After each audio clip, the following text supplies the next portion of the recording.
Fala pessoal, sejam todos bem-vindos a mais uma videoaula. O tema de hoje é número primo ou composto. Vamos lá para a definição. Os números primos são aqueles números naturais maior que 1 que possui apenas dois divisores, o número 1 e o próprio número. É claro que essa divisão tem que ser feita com o resto zero, tá? Isso significa o quê? Que ele possui apenas dois fatores. Exemplo de números primos, o número 2, o número 3, o número 5, 7, 13, 17, 19 e assim por diante. Esses números são infinitos. Já os números compostos são os números naturais maior que 1 que possuem mais de dois divisores, lógico que com o resto zero, tá? Ou seja, possui mais de dois fatores. Exemplo de números compostos, o número 4, 6, 8, 9, 10, 12, 14, 15 e até o infinito. Se a gente pegar qualquer número desse, ele vai ter, além do número 1, ele próprio como divisor e outros números como divisores também. Só a título de curiosidade, vale lembrar que o único número primo que é par é o número 2. Se a gente pegar o número 4, que seria o próximo número par, a gente vai perceber que ele tem três divisores, né? O número 1, o número 2 e o próprio número 4. Olha só, para identificar se o número é primo ou composto, a gente precisa conhecer o conceito de fatoração. Olha só, nossa primeira atividade diz o seguinte: classifique o número 7. Ele quer saber se é número primo ou um número composto. Para isso, a gente pode verificar quem são os fatores de 7. Olha só, nesse sistema de fatoração, o que a gente precisa fazer? Dividir o número 7 por fatores primos. E olha só, se eu testar o número 2, que é o menor número primo, vai dar resultado 3, resto 1. Ou seja, o 2 não é fator do número 7. O próximo número seria o número 3. 7 dividido por 3 é igual a 2, resto 1. Ou seja, também não é fator. Quem seria o próximo número primo? O número 5. Se eu pegar 7 e dividir por 5, dá 1 com o resto 2. O próximo número vai ser o número 7. Ou seja, a gente percebe que o número 7 só é divisível por 1 ou por ele mesmo. Ou seja, a gente acaba de identificar que o número 7 é um número primo. Na questão de número 2, ele diz o seguinte: qual é a característica principal do número 12? Olha só, a gente pode fazer a decomposição do número 12. E a nossa fatoração vai ficar assim, né? Olha só. Número 12. O número 12 é um número par. Eu posso dividir ele por 2, que é o menor número primo que nós temos, né? Então, olha só, 12 dividido por 2 vai dar 6. E 6 também é número par. E aí eu posso dividir por 2 novamente. E aí vai dar resultado 3. O próximo número primo seria o número 3. Então, olha só, 3 dividido por 3 vai dar 1. Fazendo a fatoração, a gente acaba de perceber que o número 12 tem mais de dois fatores, né? Ele tem o número 1, o número 2 e o número 3 aqui. Ou seja, é um número composto, né? A gente fez a decomposição desse número. A atividade de número 3 diz o seguinte: o número 25 é primo ou composto? Olha só, fazendo a decomposição do número 25, a gente não consegue dividir por 2, não conseguimos dividir por 3, e aí o próximo número primo será o 5, né? Então, olha só, 25 dividido por 5 dá 5. Esse 5 aqui a gente pode dividir por 5 novamente, ou seja, o número 25 ele tem, além do número 1 e ele próprio, o 5, né, como fator também. Sendo assim, a gente consegue identificar que ele é um número composto. E vamos lá para a questão de número 4. Encontre o fator primo do número 36. Olha só, vamos fatorar o número 36, sempre dividindo ele por números primos, tá? Olha só, o 36, como ele é um número par, eu sei que eu posso dividir por 2. Olha só, 36 dividido por 2 é igual a 18. 18 também é número par. Posso dividir por 2 novamente. 18 dividido por 2 dá 9, só que dessa vez o número 9 é um número ímpar. Então eu posso dividir ele por 3. 9 dividido por 3 igual a 3.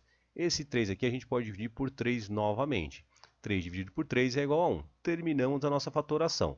Então a gente encontra como resposta que os fatores primos do número 36 é o número 2 e o número 3. E é importante lembrar que o número 36 pode ser escrito como 2 ao quadrado multiplicado por 3 ao quadrado. Olha só, se a gente ir lá na nossa fatoração e observar 2 vezes 2 é a mesma coisa que 2 ao quadrado. E 3 multiplicado por 3 é a mesma coisa que 3 ao quadrado. Se a gente multiplicar todos esses valores, o resultado vai ser 36. Lá na questão de número 5, ele diz o seguinte: classifique os números 2, 3, 5 e 6 como primos ou compostos. Nas atividades anteriores, a gente já percebeu que o número 2 é um número primo, o número 3 é um número primo e o número 5 também. Olha só, anteriormente eu havia dito que o único número primo que é par é o número 2. E olha só, apareceu aqui o número 6. Sendo assim, A nossa resposta vai ser a seguinte, né? Os números 2, 3 e 5 são números primos. E aí, o número 6 é um número composto. Se a gente for fatorar o número 6, olha só, 6 dividido por 2 vai dar 3.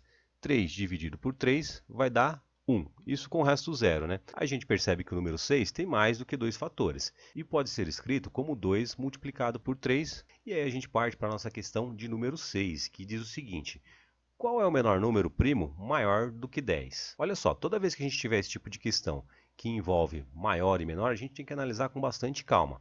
Olha só, ele quer saber maior do que 10. Quem é maior do que 10? O próximo número maior do que 10 seria o número 11. Então, a gente pode analisar se o número 11 é fator primo. Quando a gente vai para a fatoração, a gente percebe que o número 11 só é divisível por 1 ou por ele mesmo. Olha só, 11 dividido por 11 vai dar 1 com o resto zero. E aí a gente tem como resposta satisfatória o número 11, que é o menor número primo maior do que 10. Questão de número 7 diz o seguinte: encontre todos os fatores primos do número 48. Então, para encontrar os fatores primos, a gente precisa fatorar o número 48. Olha só, 48 número par, a gente divide por 2. 48 dividido por 2 dá 24 com o resto zero. 24, número par novamente, podemos dividir por 2, e aí dá 12. O 12 a gente pode dividir por 2 novamente e dá 6. 6 a gente pode dividir por 2 e vai dar 3. Esse 3 aqui a gente só vai poder dividir ele por 3, e aí dá 1. Isso tudo com resto zero, tá? Então, quais são os fatores primos do número 48? O número 2 e o número 3. E isso significa que a gente pode escrever o número 36 como 2 a quarta multiplicado por 3. Olha só, tenho 2 vezes 2 vezes 2 vezes 2, que é 2 a quarta, e o número 3 aqui. Se nós fizermos essa multiplicação, a gente vai ter como resposta o número 48. Lá na questão de número 8, ele diz o seguinte: verifique se o número 29 é primo ou composto. Para verificar se o número 29 é primo ou composto, a gente vai novamente para a fatoração. Olha só, 29 é um número ímpar, ou seja, não é divisível por 2. Entre os múltiplos de 3, não tem 29, né? O mais próximo aí vai ser o número 30.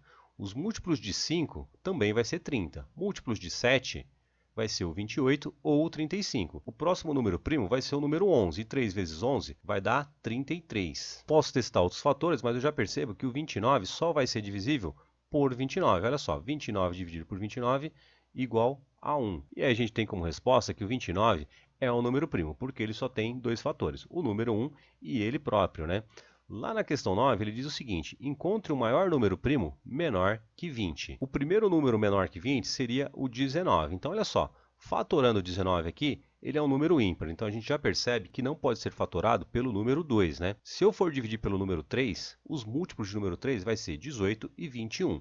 Pelo número 5, o mais próximo aí vai ser o número 20. Por 7, o mais próximo vai ser 21. E aí a gente já percebe que o único fator para o número 19 vai ser o próprio 19, ou o número 1. Sendo assim, a gente consegue identificar que o 19 é o número primo, e é o maior número primo menor que 20. E se a gente quiser pegar todos os números primos menores que 20, olha só, temos o 2, o 3, o 5, o 7, o 11, o 13, o 17 e o 19. Indo para a 10ª e última questão, ele diz o seguinte: classifique os números, olha só, 11, 13, 15, 17 como primos ou compostos. Olha só, analisando a resposta da questão anterior, a gente já consegue classificar. Olha só, o número 11, número primo, 13, número primo. Olha só, o número 15, ele é divisível por 1, por 3, por 5 e por ele mesmo. Ou seja, o número 15 não vai entrar nessa lista. O próximo é o 17, que a gente já viu que é número primo também. Então a nossa resposta vai ser o quê? Número 11, 13 e 17 são números primos. E o número 15 é um número composto. Espero que tenha ajudado, que todos tenham entendido. Se ficou alguma dúvida, pode deixar nos comentários.